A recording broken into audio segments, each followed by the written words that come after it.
Кандайсыздар, урматтуу мен каналымда көрүүчүлөрүм, сиздерди каналдан көргөнгө абдан кубанычтамын. Бүгүн ушул АКШ Иранды мындай түз эмес сүйлөшүүлөргө жыкты десе болот да. Түз эмес сүйлөшүүлөргө мажбурлады. Жана Иран ал мажбурлоого кандайдыр бир түз эмес, бирок мындай ниетин көрсөттү да, ал нерсе болуп кетсин деп. Оман мамлекетинде жолугушуу болгон атат Чын Куран айынын 12-синде.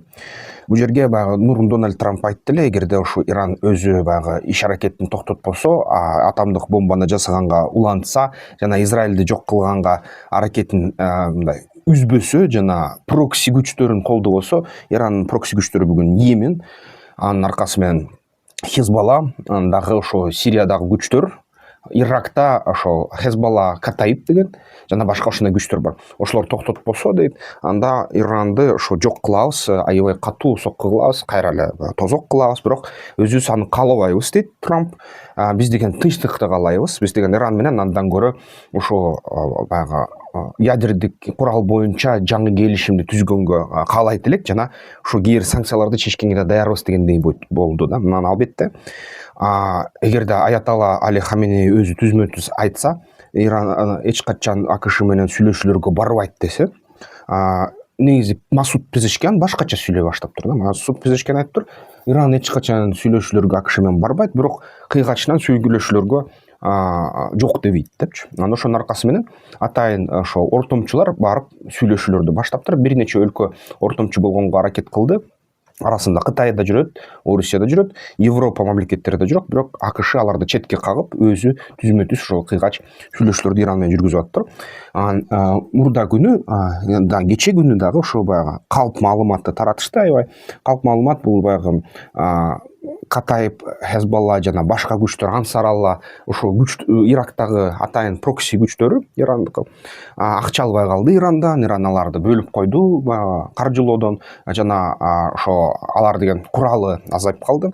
Акчасы куралы азайгандан кийин алар деген Америка Кош Штаттарына ошо куралыбызды тапшырабыз, согушка катышпайбыз, ошого даярбыз дегендей айтты деп расмий ошо өкүлчүлүктөр айтты дейт. Бүгүн кечээ жана бүгүн кайра расмий өкүлчүлүктөр ошол кыймылдарды айтып чыкты. Биз деген ошо Reuters баш кылып ушуну жарыялады. Биз ага сотко беребиз. Анткени эч нерсе ошондой болгон эмес.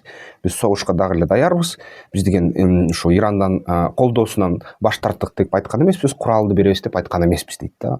Биздин расмий гана өкүлчүлүктөргө ишенгиле деп ушундай сөз менен чыкты.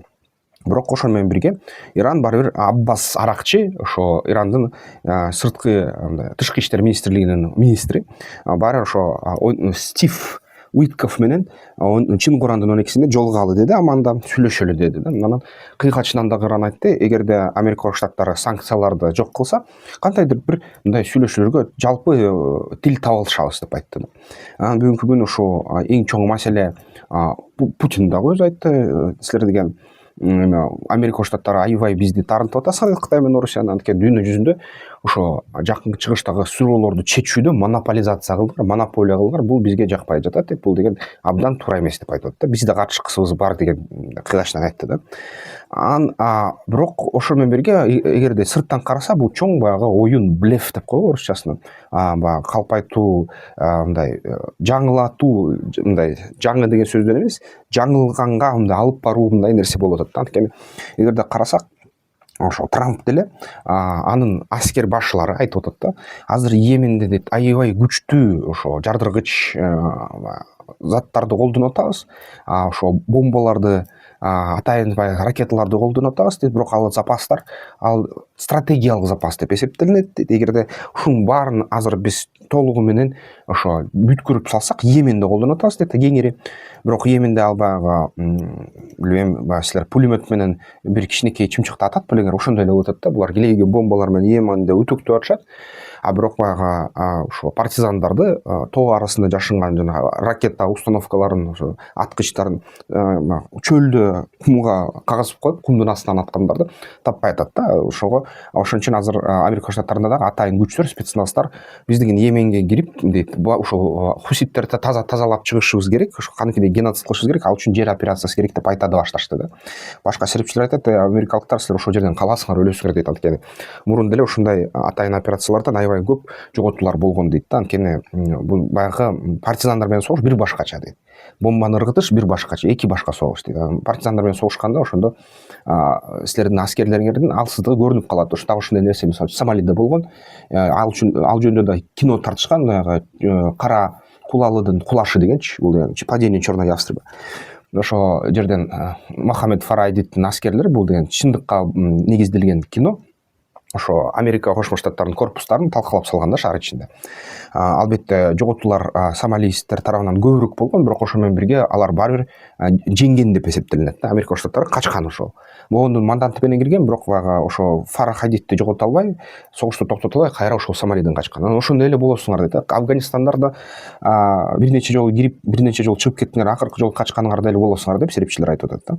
Ошон үчүн ошо аскерлер айтат, эгерде Кытай менен кагылышы болсо 27 жылга, ага чейин ушунчалык оор күчтүү ракеталарды баарын Йеменге коротуп салсак дейт, Кытай менен согушканга даяр эмес болбой калабыз дейт да. Ошондой кооптонууларды Америка Штаттарынын аскер башчылары айтып атат да.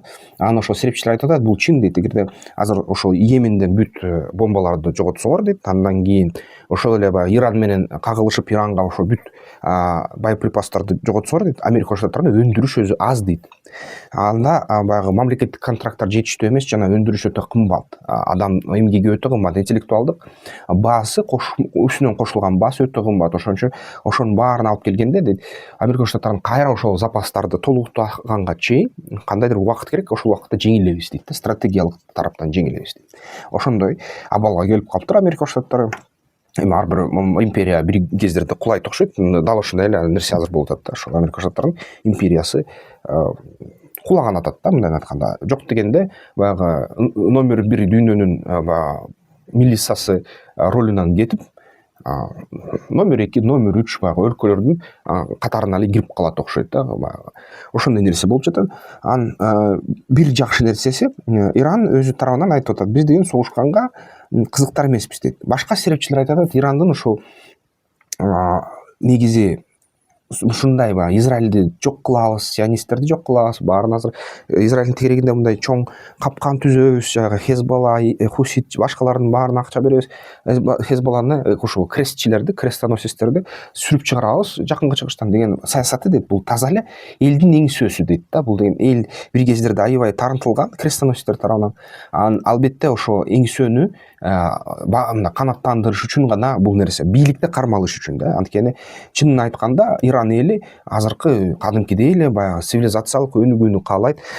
Кыздары хиджабты чечип, балдары костюм шим кийип эле, мындай эле батниктерди кийип эле, күнгө баягы айфон, интернет колдонуп эле, жасалма интеллектти жасап эле, жаңы машиналарды минип, жаңы машиналарды жасап, ушу дүйнө менен соода кылгысы келет. Алардын эч кандай мындай жөнөкөй элинин кызыкчылыгы жок да. Азыр баарын кырабыз, өлтүрөбүз деген. Бир кайсы эле бөлүгү ошону каалайт. Ошол бөлүгү бийликте жана ошол бийликти сакташ үчүн ушундай согушчул риториканы карманып туруш керек да буларга. Бирок крестоносецтер менен курал менен гана эмес, акыл менен да согушса болот да. Бул деген эгерде сенин мамлекетиң эң номер 1 болсо, инновациялар болсо, соодадан бүт конкуренттик деңгээлдерди колго алып койсоң, күчтүү куралың да артыңда болсо, ошол ядердик курал эч качан мындай лишний болбойт да, эч качан мындай ашыкча болуп кетпейт. Ошондой нерсең да артыңда болсо, анда сени урматташат, сени менен иш алып барышат, сени менен соода кылышат, баары жайда болот да, жыргап жашай бересиң, балдарың өсөт, келечек алдыда болот да, космоско учасың. Бирок эгерде ошо жок, биз деген бийликти тытынып кармайбыз, биз деген ошо согуш менен баарын үркүтөбүз, коркутабыз десе, психологияда түшүнүк бар да, канчалык сен бирөөгө өлүм менен коркутууларды жасасаң, ошончо сен алсызсың деп эсептелинет. Анткени эң чоң күч бул мээ да, мээ менен эгерде күчтөнсөң, эгерде иш аракеттерди кылсаң, жеңсең, анда жеңесиң, баары түрү калат, бирок сен жеңесиң. Эгерде мээң менен иштебейсең, анда куралды колго аласың, атасың да, акыркы жолго барасың да. Бул деген алсыздык дегендин белгиси. Ошондой деп атышат серепчилер. Ошон үчүн Иран Пезешкиян бир аз башкачараак адам экен, өзү дагы өзү Азербайжан дейт. Ирандык Азербайжан түрк эл да, кыргыздын ганы бар, түрктүн ганы бар. Ал дагы ошо башкача бир көз карашта. Аны баягы Ирандын ичинде өзүлөрү парашютист дешет да, баягы батыштын баягы кишиси деп коет да. Анткени ал деген айтуусу боюнча мен соода кылам дейт, тынчтык алып келем, санкцияларды чечтирем, Иран мындай өзү алдыга кете берет дейт да. Бирок мурун айткан аяталлар айткан Израилди жок кылалы, крестоносцтерди жок кылабыз деген саясатка ал деле алы жок да. Бирок тигилер деле түшүнүп атат, аша чап кеттик деп, ушу согушабыз деп атат. Эми накта согуштун астында турабыз. Андан көрө биз такыялык кылабызбы, жана такыя деген бул деген шиитчиликте ошо крестоносцтерди же капырларды алдап туруп, сеники туура, сендей кылабыз, багы көп болот деп туруп, анан оодара чабуу да бир убакыт келгенде. Ошону такыя деп коет да. Же болбосо чын эле Масуд Пезешкяндын ошо фракциясы Иранда, бул деген баягы батышчыл же болбосо глобализациянын ошо жактоочулары, бүт дүйнө менен иштейбиз, тынчтыкта жашайбыз, жаштарыбызды өстүрөбүз деген партия балким Иранда үстөмдүк кыла баштады да. Ошол нерсе болуп атат. Силер деген кандай ойлойсуздар? Бизде Иран менен иштесек аябай экономикалык жактан бизге аябай пайдалуу болчудай. Бул баягы санкциялар чечилсе, огой бетер товардын потоктору Ирандан бизге алардын технологиялары келет. Алар ишенсеңер укмуштай жакшы бир технологияларды өзлөрү да өз колу менен санкциялар астында болсо да аябай таланттуу эл болгондуктан жасашты.